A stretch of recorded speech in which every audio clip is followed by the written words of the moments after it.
it was Ethiopian Air trying to flag our flag. It was not Air Nigeria. That is the truth. There was not an Air Nigeria. It was only painted Air Nigeria. It was Ethiopian airline trying to fly our flag. If it is so, why not allow our local people fly our flag? Why bring a foreigner to fly our flag? So nobody should deceive you that it was Air Nigeria. Air Nigeria must be indigenous, must be wholly Nigeria, or must be for the full benefit of Nigeria. Not that 60% of the profit was another country. How does that benefit us? How? It remains suspended. It remains so.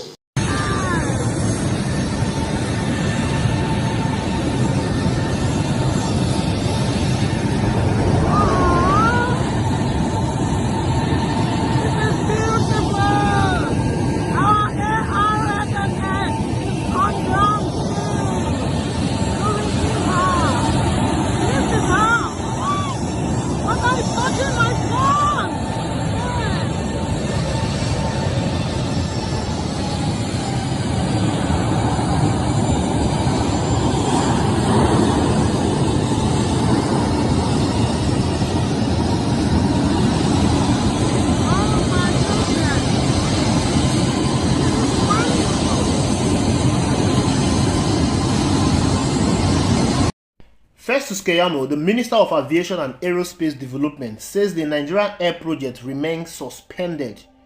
In 2003, the Ministry of Aviation under Hadi Sirika, former minister, unveiled Nigerian Air 3 days before the end of former President Muhammadu Buhari administration.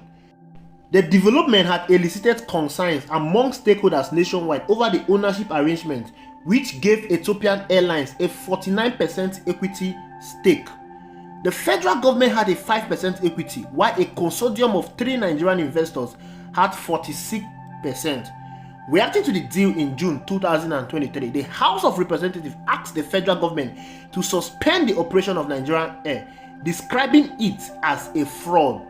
In August 2023, Keyamo announced that the National Carrier Project was suspended till further notice. Providing updates at the ministerial press briefing in Abuja to mark Tinubu's 1 year in office, Keyamo said the project is still suspended. It remains suspended. It was never Air Nigeria. It was not Air Nigeria. That is the truth.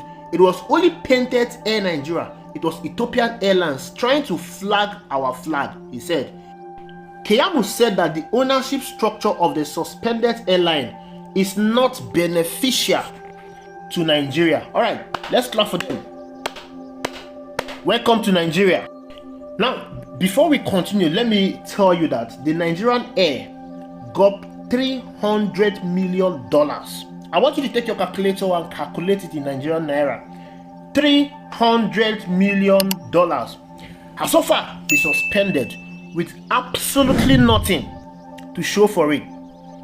Absolutely nothing to show for it. This is the kind of government we have. This is the kind of government you all went to vote in 2015.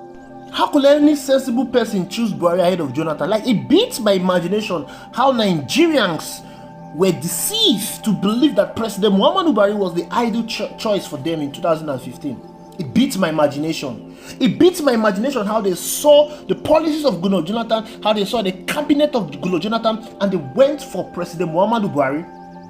And I believe it was all about tribalism. I believe it was all about religion. This thing is destroying the fabrics of this country, and these people will not learn. They keep going in that same trajectory of tribalism. Look at what has happened to your economy. Third fastest growing economy has been destroyed aground, and nobody is remorseful. $300 million gone down the drain. Do you know what $300 million would have done for you in this country, in the economy? Do you know what it would have done? This is just one person out of the whole ministers under President Muhammadu Buhari. And most of you were even celebrating it without even thinking about the possibility of actualizing this thing. Now, rather than holding grudges, rather than being angry with Buhari and the party that have plundered your resources, you still went and voted for APC again to bring them to power. This is what happened when you carry out a project without impact assessment. When you carry out a project without needs assessment, Impact assessment will determine if that project is feasible, the feasibility of that project. It will determine if that project will be realized in due time. Impact assessment will determine the danger inherent in that project. The needs assessment will determine if that project is needed by the people, if the people will really utilize that project. No, it was not done. All they want is to budget money so they can have an opportunity to loot that money. Air Nigeria did not materialize. Where is the $300 million that was accounted for that project? Where is it? The minister is being probed by AFCC and the court has granted him bail. Watch how that case is going to turn out. He's going to bail himself with maybe 300 million, 200 million, and will be let to go scot-free. The accountant general that embezzled 80 billion naira, where is he today? Have you heard anything about him so far? Have you heard anything about him so far? It beats my imagination how we are so comfortable with this level of plundering that is going on in our country. Are you guys even thinking and realizing that it is your future that these men in power are destroying? Most of these people don't have their kids in Nigeria. Their kids are all over abroad, schooling. When they are sick, they fly abroad. How many of you have the capacity and wherewithal to travel out of this country to study or for medical assistance? How many of you? You are all left in this country and you're not concerned about how these people are ruining your future? You're not concerned how these people are managing your resources? Currently, we are talking about the coastal highway. The coastal highway, 15 trillion naira has been budgeted for the coastal highway. That will take 20 years to complete. How do you embark on a 20-year project that you know you cannot complete? What makes you think the next government that will come will continue with that project? That means if the next government come and did not continue with that project will be left abandoned. That is how you have abandoned projects all over the country. Go to River State. There is a monorail project in River State that has been abandoned by Rotimi Amechi, and the successive government, Wike that took over, did not touch the project. That is how we have abandoned projects all over the country. Why not focus on this abandoned project and look for a way to resuscitate them? The one that cannot be resuscitated, you set them off. Raise money from them and invest in meaningful projects that will add to the life of the people. You have a refinery that has gone comatose. Why not invest in these refineries? We need to start refining our own product. Government should be refining our own product. And you are there. Dangote, a private citizen, has built his own refinery from scratch. And you're expecting him to refine your product and sell the refined oil to you cheap? What are we thinking in this country? That refinery was built by the military leaders in the 1960s to the 1970s. But successful civilian government that we think have more knowledge about leadership, they've not deemed it fit, they've not deemed it wise to resuscitate that refineries. We can't even build modular refineries across the country. Building modular refineries across the country will help. It will go a long way to boosting our oil production in this country and make it available for all. You've removed petrol subsidy. Fuel is being sold for 900 to 1,000 per litre now. Why? Because of non-availability.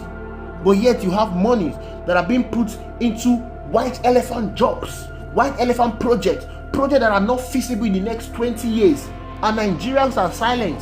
You are building a coastal road project, whereas all over the geopolitical zone in this country, we have abandoned roads that need maintenance. The money you are sinking into new unrealistic projects will be enough to rehabilitate and maintain all the abandoned roads in this country, which will help to boost economic activities. Most of you are complaining about food crisis, food inflation. The reason is because the farmers in the rural area do not even have access to good roads to bring these goods to the market. What are we doing as a nation? No roadmap, no plan, just try and error. You wake up one day, you feel like, hey, I need to reward this by cronies with a contract. You carry a contract and hand over to the person without impact assessment, without needs to determine the feasibility of this project. How do you want to grow as a nation? For decades after independence, we keep going back. 1 step forward, 10 steps backward. 2 steps forward, 20 steps backward. That is what we keep having in this country. Experimental government with no policies. Look at where Buhari took us from Goodluck Jonathan to where we are today. We were better off under Goodluck Jonathan regime. Petrol subsidy ought to have been removed then, but the people protested. Now petrol subsidy has been removed. Are we better off now? The purchasing power of an average Nigerian has been reduced. Garri is 3,000 to 4,000 naira per penta. This is what we used to buy for 500 naira. 500 naira. How do an average Nigerian survive with this kind of economy? We're not even talking about rice. Rice that your minimum wage cannot buy a bag of rice. How will a family of 3, 2, 4 cope in this kind of economy? How do you survive? Sometimes I just imagine how people survive in this kind of economy, and everybody is calm, everybody is quiet. But they found their voices when petrol subsidy was to be removed. What is that voice they used in Ojota in 2012? What is that voice? What is that energy, that vigor to protest against a government that wanted to remove petrol subsidy to save their life? Where is that voice against this government that is reducing their purchasing power, that is reducing their life expectancy? Where is that voice against this government that have made life unbearable? All the government has done is introducing policies that have reduced the purchasing power of the people, taxing them out of the little available resources they have. Where is that? What is that voice? What are we doing, Nigerians? They've suspended it, and trust you me, nothing will be done to the people in power, because if they are serious about whatever they are doing, President Muhammadu Buhari should have been answering questions about this Nigerian air. He should have been probed and prosecuted, but nobody is doing anything. Nobody is saying anything, and as before, as usual, we all move ahead of it. We move away from so many things in this country. It doesn't concern us. As long as we are alive, we are breathing, we are okay. And tomorrow we'll cry and complain and move on. Thank you for watching. I'll see you in the next video.